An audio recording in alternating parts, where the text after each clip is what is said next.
Gbogbo àwa olólùfẹ́ justice for Mohbad, gbogbo àwọn olólùfẹ́ justice for Mohbad lọ́kùnrin lóbìnrin lọ́mọdé lágbàlagbà, ẹ wá nǹkan fìdílé àbí kẹ́ ẹ fìdílé nǹkan kẹ́ ẹ wá gbọ́ làbárí ọ̀rọ̀ mi. Bàbá Mohbad ti ń gbàbọ̀dé o, bàbá Mohbad ó ti ń gbàbọ̀dé o, bàbá Mohbad ti fẹ́ tẹ ojú justice mọ́lẹ̀ o. Mo mọ̀ pé ẹ̀yin olólùfẹ́ mi kan máa ní kí ni ẹlẹ́yẹlé ń sọ yìí. Mo mọ̀ pé ẹ̀yin olólùfẹ́ mi kan máa sọ pé kí lọ́gbẹ́ni yìí ń sọ yìí. Bẹ́ẹ̀ ni ẹ pé iṣẹ́ àwò. Ìdí rèé tí mo ṣe sọ pé bàbá Mohbad ó ti ń gbàbọ̀dé. Ìdí rèé tí mo ṣe sọ pé bàbá Mohbad ti ń tẹ ojú justice mọ́lẹ̀. Àwọn èèyàn tí ń sọ̀rọ̀ yẹn tẹ́lẹ̀tẹ́lẹ̀ mi ò fẹ́ gbàgbọ́, mi ò fẹ́ kọbi ara sí i. Àmọ́ eléyìí tó wá ṣẹlẹ̀ yìí ó máa jẹ́ kí n wá sọ̀rọ̀ against bàbá Mohbad. Ẹ̀yin olólùfẹ́ mi, tí ẹ bá gbọ́ ọ̀rọ̀ tí mo fẹ́ sọ yìí tán, ìhà tó bá kọ sí ẹ̀yin ẹ fi èrò ọkàn yẹn hàn lábẹ́ comment section. Ìhà tó kọ sí èmi òun lèmi fẹ́ sọ yìí o. Wàláì tàláì sùnmọ́ mi láì làásì láwùwà ó dẹ̀ ń dùn mí, ó dẹ̀ ń dùn mí pé ẹni tá à ń torí ẹ̀ gbàwẹ̀ ní bàbá Mohbad tó dẹ̀ tó ń jọ̀sán. Ok, ẹ jẹ́ kí n bẹ̀rẹ̀ báyìí.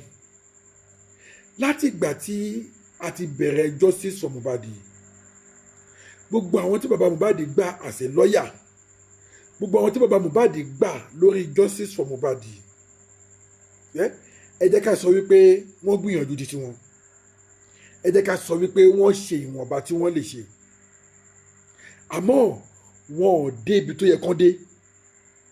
Wọn ò touch àwọn ibi tó yẹ kán touch at all.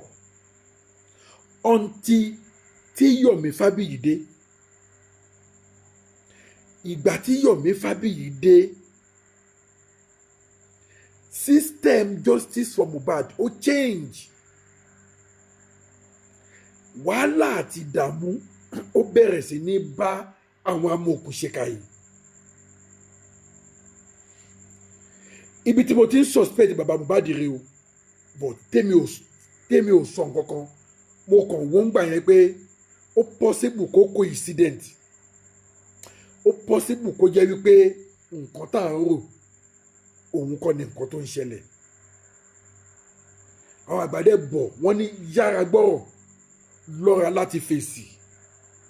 Òun ni mo fi ọ̀rọ̀ bàbá Mohbad ṣe gbà pé kò lè possible kí ẹni tí ọmọ ẹ̀ kú kó má fẹ́ wá justice fún ọmọ ẹ̀. Ibi tí mo mọ̀ pé 90% àwa tá à ń wá justice Mohbad, ibi tó kàn wá lọ nìyẹn lórí ọ̀rọ̀ bàbá Mohbad. Gbogbo wa rí bàbá Mohbad bí ẹni tó ń wá justice fọmọ ẹ̀.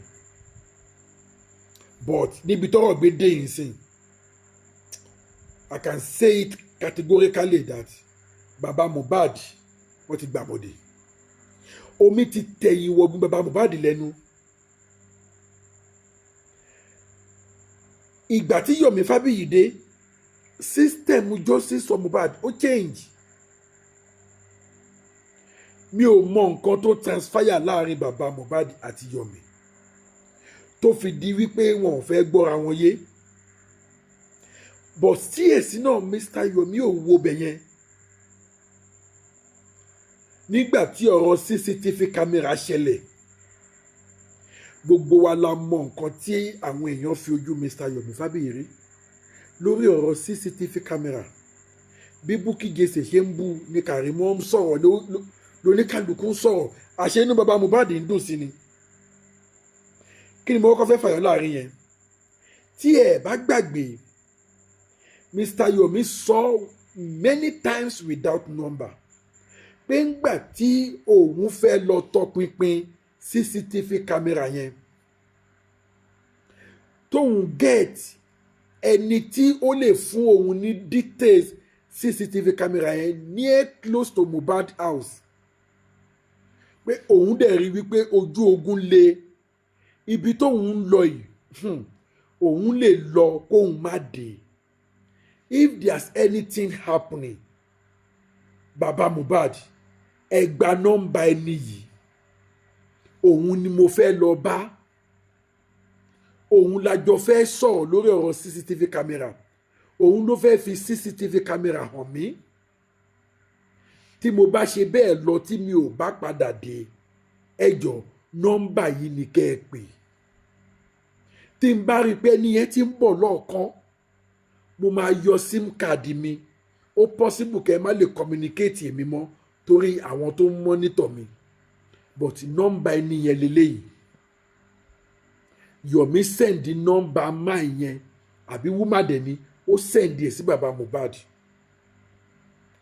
Yomi ní kò tó 30 seconds to 40 seconds wọ́n gba ẹni yẹn láago ẹni tí Yomi fẹ́ lọ bá yẹn wọ́n gba láago wọ́n bẹ̀rẹ̀ sí ní tẹ́rẹ̀tì ẹni yẹn Yomi ní ta ló ń tẹ́rẹ̀tì yẹn láyéláyé ò jẹ́jẹ́ bẹ́ẹ̀ má dẹ̀ níyẹn lóhùn máa bọ̀ ń tiẹ̀ jẹ́ ká pàdé wọ́n ní kán tó wí kán tó fọ̀ wọ́n tún ti tún ẹni yẹn pé again pé o tún ń pe Yomi o tún ń rìpọ́ọ̀tì fún Yomi pé àwọn ti pè ẹ́ ibi tí inú ti bí ẹni yẹn nìyẹn tẹ́ni yẹn ti padà pé ó dàbẹ̀ ni pé Yomi fẹ́ fa òun fún ikú ni kíní yẹn wá ń surprise Yomi pé baba Mohbad nìkan ni mo fún ní nọ́mbà yìí báwo lẹlòmíì ṣe ní nọ́mbà yìí lọ́wọ́ tó fi ń tẹ́tí ọmọdé yìí ẹni olùfẹ́ mi mo fẹ́ kẹ́ bá mi tibi ìṣáná kíyèsí oògùn o ọmọ yìí sọ wípé tí n bá sọ ẹ̀dùn ọkàn mi tán bẹ́yìn bá ṣe rò lọ́kàn tiyín torí mo mọ̀ pé ọ̀jọ̀gbọ́n niyín onílàákàyè niyín olóye niyín ẹ̀yin tún gbọ́n ju èmi lọ ó lè jẹ́ bẹ́ẹ̀ mi ṣe rí ojú yẹn kọ́ lẹ́yìn fi wò ẹ lè fi ọkàn yín hàn lábẹ́ comment section ẹ jọ̀ọ́ tó Ọlọ́run ẹ bá mi share fídíò yìí gbogbo ojú tó ń wò mí tó bá come across fídíò yìí ẹ jọ̀ọ́ ẹ bá mi share fídíò yìí gbọmọgbọmọ ò ní gbọmọpa lọ́wọ́ yín lágbára Èdùmàrè nǹkan tó ń dùn mọ́ yín nínú Ọlọ́run ò ní sọ ọ́ dìbànújẹ́ fún yín lágbára Èdùmàrè ẹ ò ní sọmọ nù bí òkò ẹ bá mi share fídíò yìí fáǹfààní ẹ̀yin tí ẹ ti subscribe ẹ subscribe sọ́lẹ̀ ilé Global TV kájọ máa jẹ ìgbádùn ètò yìí lọ. kí ni mo ń fàyọ ni pé Yomi Fabiyi ní baba Mohbad nìkan lòun fún ní nọ́mbà yìí báwo ni nọ́mbà yìí ṣe dé ọwọ́ ẹlòmíì tó fi ń tẹ́tì ẹni yìí.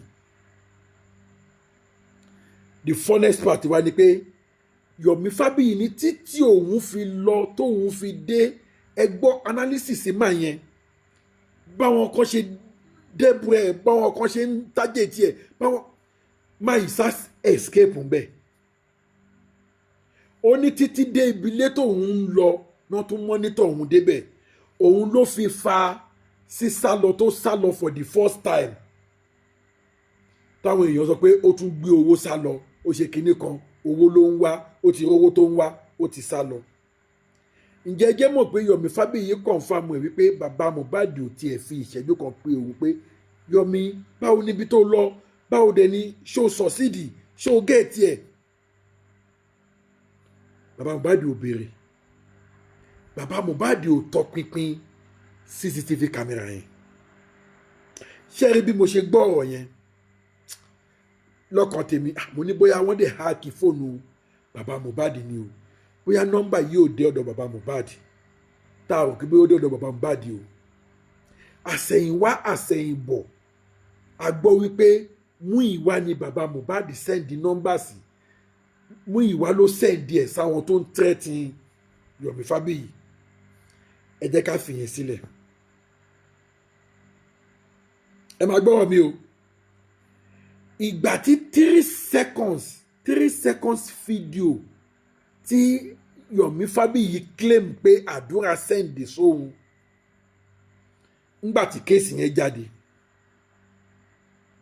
ọ̀rọ̀ yẹn di iṣu atayanyan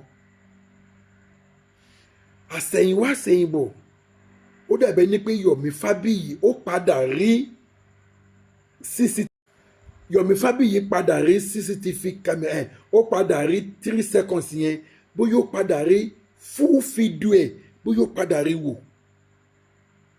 Yomi Fabiyi tó wá jáde wá padà pé 3 seconds video tí àdúrà send yìí ó show wípé ó sì kù lẹ́yìn o.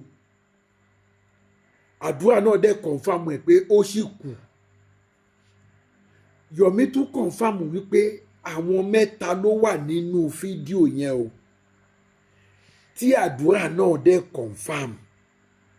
Àdúrà dárúkọ ẹnìkíní Wùmí, ó dárúkọ ẹnìkejì Mohbad, tálẹ́nìkẹta àdúrà lóhun ò ní tí sọ́nsìn. Ìgbà tí Yomi Fabiyi confam ẹnìkẹta ó lóhun ò ní mention ẹnìkẹta yẹn, ó ní but ẹnìkẹta yẹn is like military person. Ó dàbí pé ó wọ kámò nínú fídíò yẹn pé Yomi Fabiyi ní military person lẹ́ni yẹn, but Yomi Fabiyi yóò di kò sọ orúkọ ẹni yẹn. Ẹ̀rí bọ́rọ̀ yẹn ṣe jà tó tọ́rọ̀ yẹn di wàhálà tó di iṣu àtàyè ọyàn, kò sí nǹkan tó tún sọ fún Yomi tán lórí ọ̀rọ̀ yẹn. Ok, ọ̀rọ̀ yẹn ló wá fà tí Wùnmí fi wá jáde lọ ṣe interview. Bóyá ó ti rí pé rally tó ń bọ̀ yìí, rally yìí pẹ́pẹ́yẹ máa pọn mọ́. Kí ni mo lè fi debunk rally yìí kó tó dé? Wùnmí wá jáde, òun náà wá bẹ̀rẹ̀ sí ní ṣe interview. Ó ṣe interview ní TVC, ó tún ṣe ní ibì kan, mo ti gbàgbé orúkọ television station kejì yẹn. Orúkọ tí Yomi ò fẹ́ dá nínú kámẹ́rà yẹn, orúkọ ẹnìkẹta tí ò fẹ́ dá, Wùnmí ti padà dárúkọ ẹni yẹn. Wùnmí ní Somo àbí Sumo, ìsídà Somo or Sumo ni wọ́n pe orúkọ ẹni yẹn. Wùnmí ti dárúkọ ẹni yẹn. Yomi Fabiyi wá jáde padà wípé yà orúkọ ẹni yẹn náà nìyẹn. Pé Wùnmí fúnra rẹ̀ ti padà wá dárúkọ ẹni yẹn pé ẹni yẹn òun ló wà nídìí ikú Mohbad. Ṣé mọ̀ pé nígbà tí Wùnmí jáde tó ń ṣe interview títí ẹ̀, ó ròpò àdúrà, ó ròpò bàbá Mohbad, kò sọ̀rọ̀ tí ò sọ against wọn tán. Àwọn èèyàn ń sọ wípé ó yẹ kí bàbá Mohbad jáde kó wá debunk ọ̀rọ̀ yẹn. Jíjáde tí bàbá Mohbad máa jáde, mo bìlífù wípé bàbá Mohbad jáde láti wá debunk irọ́ tí Wùnmí pamọ́ wọn. Àṣé bàbá Mohbad ó jáde láti wá bá Yomi jà ní again. Mo mọ̀ pé at least ó kéré jù 70% èèyàn lólùfẹ́ mi ẹ máa ti wo interview bàbá Mohbad yẹn. Ìgbà tí bàbá Mohbad máa jáde, Yomi Fabiyi ni bàbá Mohbad lọ takù straight pé orúkọ tí Yomi Fabiyi mú sẹ́nu yẹn o, Sumo or Suma or Sumo, pé kí Yomi Fabiyi kó jánu kó nínú ọ̀rọ̀ bọ̀bọ̀ yẹn o, torí pé kí ni ọmọ gidi ni bọ̀bọ̀ yẹn, ọmọ dáadáa ni bọ̀bọ̀ yẹn, ọmọ pásítọ̀ ni bọ̀bọ̀ yẹn. Pé tí Yomi ò bá jánu kó lórí ẹ̀, bó ṣe máa rí fún Yomi lélẹ́yìí fírí gbọ̀n, bó ṣe máa rí fún Yomi lélẹ́yìí fírí gbọ̀n, bó ṣe máa rí fún Yomi lélẹ́yìí fírí gbọ̀n. Ẹ̀yin lólùfẹ́ mi, gbogbo ẹ̀yin justice for Mohbad, ẹ̀yin bàbá mi, ẹ̀yin màmá mi, ẹ̀yin sísítà mi, ẹ̀yin bọ́dà mi, tá a gbé justice for Mohbad dání, tá a jẹ́ abiyamọ gidi, ẹ jọ̀ọ́ sọmọ Yomi ló kú ni. Ẹ wòye ikú tí Yomi ti forí làjà, ẹ wòye ambush tán ti lé fún Yomi tí bọ̀bọ̀ yìí dẹ̀ escape ẹ̀. Ṣé irú bàbá Mohbad ló yẹ kó tún máa wá ṣẹ́ ìpè fún Yomi látàrí wípé wọ́n dárúkọ ẹnì kẹta tó wà nínú fídíò tó ti ń hide tipẹ́tipẹ́? Number one, ẹ jẹ́ ká bira wa léèrè náà. In the first place, kí ló dé tán hide orúkọ bọ̀bọ̀ yẹn, kí ló dé tán mention ẹ̀ láti ìgbà tó ti ń dárúkọ gbogbo àwọn èèyàn. Ta ló pè wọnú ilé nígbà tí ìṣẹ̀lẹ̀ yẹn ṣẹlẹ̀? Wùnmí tó wá padà wá mention orúkọ bọ̀bọ̀ yẹn, bàbá Mohbad ò takò ẹ̀ o. Gbogbo allegation tí Wùnmí fi kan bàbá Mohbad tó parọ́ mọ́ bàbá Mohbad ò debunk ẹ̀ o. Ọ̀rọ̀ tí Yomi sọ òun ni bàbá Mohbad wá ń takù tó bẹ̀rẹ̀ sí ní ṣe ìpè fún Yomi. Ẹ̀yin lólùfẹ́ mi, ẹ̀yin tẹ́ ẹ gbé justice for Mohbad dání, tí mo bá sọ wípé bàbá Mohbad ti gbàbọ̀dẹ̀, ṣé mi ò rí sọ? Tí mo bá sọ pé omi ti tẹ̀yìn wọ bàbá Mohbad lẹ́nu, ṣé mi ò rí sọ? Ìgbà tó dẹrù lé Primeboy lórí, Primeboy tó jẹ́ pé childhood Mohbad ni, gẹ́gẹ́ bá a ṣe gbọ́, ọ̀rẹ́ àtìgbà kékeré tí wọ́n parọ́ mọ́ Primeboy tó sọ Primeboy di wanted kó tó di wípé Ọlọ́run gba gbogbo ògo báyìí. Bàbá Mohbad ò fijọ́ kan wá debunk Primeboy pé kò rí bẹ́ẹ̀ o, ọmọ yẹn ò lè ṣe bẹ́ẹ̀ o, ọmọ yẹn kọ́ o, ọmọ yẹn mọ nǹkan pẹ́ o, ẹ má parọ́ nǹkan tí ò ń ṣe tiẹ̀ mọ́ o. Instead kí bàbá Mohbad debunk allegation tó fi kan Primeboy yìí ń gbà yẹn, nǹkan tí bàbá Mohbad sọ ni pé ẹ jẹ́ kọ́lọ́pàá ṣiṣẹ́ ọwọ́ ẹ̀, ẹ jẹ́ kọ́lọ́pàá ṣiṣẹ́ wọn. Nǹkan tí bàbá Mohbad sọ nìyẹn. Instead kan wá debunk Primeboy pé láyé kò lè ṣe bẹ́ẹ̀, láyé kò lè gbẹ̀mí Mohbad, Ọlọ́run ò lè jẹ́ láyé. Bàbá Mohbad ní wọ́n jẹ́ kọ́lọ́pàá ṣiṣẹ́ wọn. Wọ́n wá dárúkọ Sómò ń sìn àbí Súmò. Bàbá Mohbad wá bẹ̀rẹ̀ sí ní ṣépè fún Yomi pé kí Yomi kó jáwọ́ kó nú ẹ̀ pé ọmọ pásítọ̀ ni. Bàbá Mohbad ọmọ pásítọ̀ ni. Ẹ má gbàgbé pé Mohbad yín ṣe bọ́ ọmọ pásítọ̀ lòun náà, ṣe bí pásítọ̀ náà sápẹ̀ yín náà, àbí wòlíì ni yín, ṣe bọ́ ọmọ yín ni. Kí ló dé tọmọ yín wọnú ayé lọ? Kí ló dé tó ń bá wọn tó ń mu gbaná, tó ń bọ́ àwọn tó ń mu, kí ló dé tó ń fún ara ẹ̀ gan mu gbaná? Ṣé bọ́ ọmọ pásítọ̀ ni? Kò yẹ ká tiẹ̀ bá níbi irú gbogbo àwọn kan bẹ́ẹ̀, kò yẹ kó tiẹ̀ bá àwọn èèyàn bẹ́ẹ̀ yẹn rìn àtọ́. Ó bá wọn rìn. Ṣé bọ́ ọmọ yín ni? Pásítọ̀ dẹ̀ náà àwọn èèyàn mọ̀ yìí sí, àbẹ́ evangelist dẹ̀dẹ̀ nìyí, àkútì ẹ̀ mọ̀. So ta ló wá sọ fún yín wípé tí Súmò bá jẹ́ ọmọ pásítọ̀ kò lè wọnú ayé, tí Súmò bá jẹ́ ọmọ pásítọ̀ kò lè gbẹ̀mí èèyàn? Ṣé ń bá jáde? Ṣé ń bá débi tó ń lọ? Ṣé ẹ mọ ibi tó bìlọ́ǹgì sí? Ókè, ẹ tẹ̀ wá fẹ́ dìfẹ́ǹdì ẹ̀ nìyẹn. Ṣé Yomi tó ń jà fún ọmọ yín ṣóun ló yẹ kẹ́ máa ṣépè fún? Ẹni olùfẹ́ mi, ṣe rí pé tí n bá sọ wípé bàbá Mohbad ti gbàbọ̀dẹ̀, ṣe rí pé mo rí sọ. Látijọ́ tí mo ti ń gbóríṣiríṣi allegation against bàbá Mohbad, mi ò jáde báyìí rí kí n wá fèsì wọn. Ẹni olùfẹ́ mi, ẹ jọ̀ọ́, mo tún gbà ládùn fún ilé ẹ̀kọ́ sí, ẹ ò ní rí un gbé sọnù bí ò ṣe bí ọmọ. Ẹni títí ẹ ti bàjẹ́ kò mà ní bá ti yín jẹ́, ẹ bá mi share fídíò yìí, ẹ bá mi share fídíò yìí kó kàn bàbá Mohbad lára. Bàbá Mohbad ẹ ti gbàbọ̀dẹ̀, ẹ ti gbàbọ̀dẹ̀. Ọlọ́run ló ní kó má jẹ́ wípé ẹ̀yin là ń jà fún. Tó bá yẹ pé ẹ̀yin là ń jà fún ni, Ọlọ́run gbogbo wa àbá kan yọwọ́ kò nínú justice for Mohbad, àbá kan yọwọ́ kò pé ẹ máa lọ dá ṣe. Gbogbo ibi tó bá ti ń sọ̀rọ̀ Yomi Fabiyi báyìí, tí bàbá Mohbad bá ti wà ń bẹ̀, ìdíwé bí bàbá Mohbad ṣe máa ń rí àti sọ̀rọ̀ yẹn kò kí máa ń dà. Mo wá ṣe bìlífù gbogbo àwọn tó sọ wípé owó ni bàbá Mohbad ń wá. Mo bìlífù àwọn tó sọ wípé bàbá Mohbad ògo ò fẹ́ kí justice tiẹ̀ tètè parí kó lè máa rí owó. Àwọn tó sọ pé ẹ̀ ń fi justice ọmọ yín mèkì owó, ṣé wọ́n ti wá rí sọ báyìí sìn? Wọ́n ti rí sọ, wọ́n kúkú ti rí sọ. Àwọn tó ń lè fi mèkì owó wọ́n ti rí sọ. Ọ̀rọ̀ yìí dẹ̀ dùn mí, ó dùn mí nígbà tí mo wo interview bàbá Mohbad yẹn bó ṣe ń ṣe ìpè fún Yomi, ó dùn mí. Bàbá Mohbad kò bá má jẹ́yìn, kò bá má jẹ́yìn.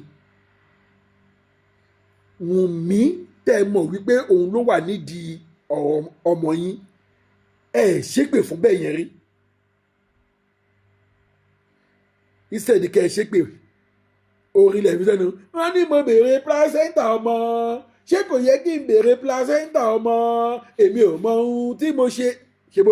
gbogbo ìgbà tó yẹ kẹ́ ẹ máa fi wọn ìpèlú ẹni tó gbẹ̀mí ọmọ yín, gbogbo ìgbà tó yẹ kẹ́ ẹ máa fi wọn àdàbí bàbá wọn akọ ìpè fún ẹni tó gbẹ̀mí ọmọ yín, ẹ máa wọn ìpè fún ẹni tó gbẹ̀mí ọmọ yín, ẹni tó wá fẹ́ bá yín wá justice òun lẹ wá ń wọ̀n lépè. Àmúkáwí tọ́tẹ́ bá dórí live show, èmi ẹ̀ máa máa ń dákẹ́ mọ́ ṣe wọ́n ní mo béèrè placenta ọmọ, ṣé kò yẹ kí n béèrè placenta ọmọ.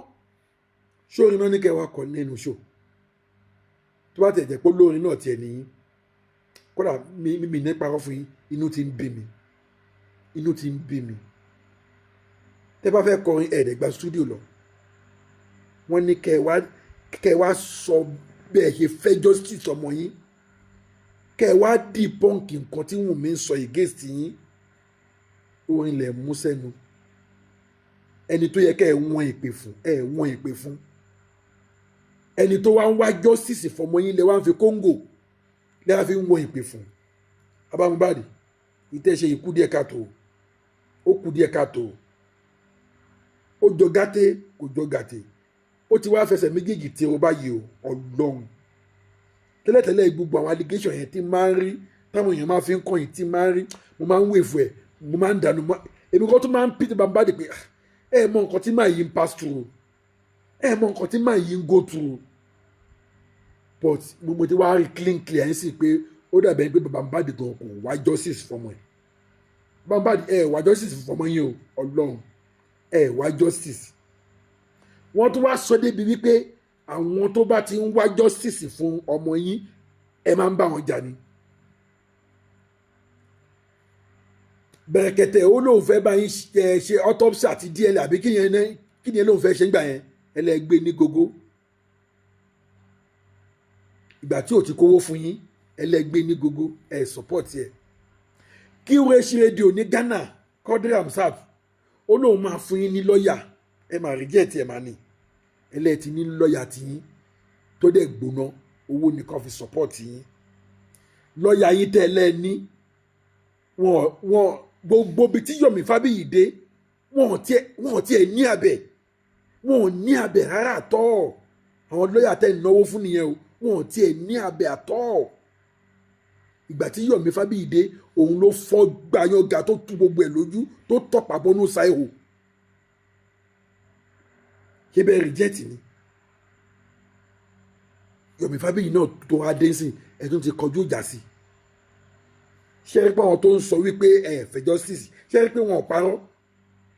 Wọ́n lẹ́ni tó bá ń wá justice fọmọ yín tí ó bá ti wá sí ọ̀dọ̀ yín kó máa wá kówó fún yín, kì í support irú ẹni bẹ́ẹ̀. Ṣé ẹ ti rí pé ó ti wá òótọ́ ló wá ní ọ̀dọ̀ tèmi báyìí sí, mo ti gbà wọ́n gbọ́. Mo ṣe rí point tí Yomi Fabiyi sọ pé òun ò lè bá yín ṣiṣẹ́ pọ̀ pé because tóun bá ní kóun bá yín ṣiṣẹ́ pọ̀ òun ò ní lè débi tó yẹ kóun dé. Wọ́n lè ń protect àdúrà, protect àdúrà. Wọ́n lè ń protect Wùnmí, protect Wùnmí. Ẹni justice tilẹ̀ wà fọmọ yín, ṣé bọ́n ṣe ń wá justice nílé àdúrà la gbọ́ pé ó ti sẹ́sà lọ yẹn. Tó bá tún yá sí iná Wùnmí náà tún disappear, kówó sá máa wọlé sínú àpò yín. Ntẹ́yìn nídìí nìyẹn àbí bọ̀tọ́ Ọlọ́run ṣe tó yẹ pé kò ń ṣẹ́yìn là ń jà fún. Justice tá à ń wá yìí mo ń wá fọ́mọ tèmi, gbogbo ojú tó ń wò mí yìí wọ́n ń wá fọ́mọ wọn. Gbogbo àwọn tó ń jà fún justice wọ́n ń jà fún ọjọ́ ọ̀la ọmọ wọn sílẹ̀ kí irú ẹ̀ má bàa tún ṣẹlẹ̀ mọ́. If not so, ó yẹ kí everybody jáwọ́ kó nu justice for Mohbad ni. Baba Mohbad, you are disappointed. You disappointed all justice for Mohbad. Ẹ disappoint gbogbo àwọn tó ń wá justice for Mohbad lórí nǹkan tẹ́ ẹ ṣe yẹn. Àmúkárí tán ẹ wá ń sọ pé àdàbí á bí wọn o, àdàbí á béèrè o, ẹni tó bá sọ pé ẹ má béèrè placenta ọmọ yín àdàbí á bí wọn. Ṣé dàbí gò ní ibi ẹ̀yin gan báyìí? Tó bá yẹ pé lóòótọ́ lẹ̀ ń wá justice fọmọ yín bẹ́ẹ̀ ṣe ń behave kọ́ ló yẹ kẹ́ máa behave.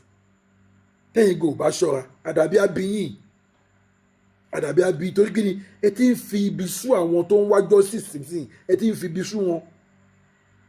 bóyá àwọn tó kù kẹ́kọ̀ọ́ sọ jáde ni pé ẹ wo bí mi ò rán yín iṣẹ́ kẹ́ ẹ wá tún sọ bẹ́ẹ̀ náà kẹ́ ẹ wá sọ bẹ́ẹ̀ náà àwa tá a ṣe ń continue a máa ṣe máa continue torí pé kí ni ẹ̀yin kọ́ là ń jà fún Mohbad gangan fúnra ẹ̀ gan kọ́ la tó ń jà fún à ń jà fún ọjọ́ ọ̀la àwọn ọmọ wa kírú ẹ̀ má tún ọkọ mọ́